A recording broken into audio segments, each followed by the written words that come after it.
the sun. Letter B, wind. Letter C, the moon. Letter E, water. Very good. That is the right answer. The sun.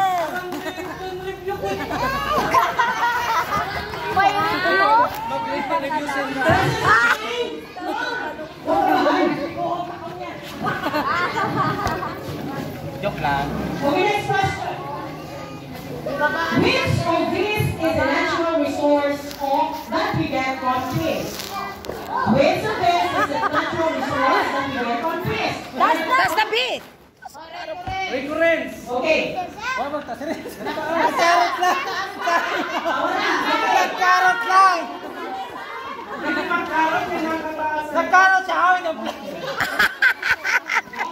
Which of these is a natural resource that we get from fish? Letter A, plastic. Letter B, glass. Letter C, paper. Letter D, metal. Ate siya. Marinate. Oh, what? Namati. What is your answer? 5, 4, 3, 2, 1. Go for it. Okay, baba ang flag. Okay, Pagtriya. 1, 2, 3, Steel. Sino na? Penalo daw. Metal daw. Wrong. That is the correct answer. Forward. Mali na kita na kulay. Oy, hindi na sa mga. Ano siya mali? Ano sila?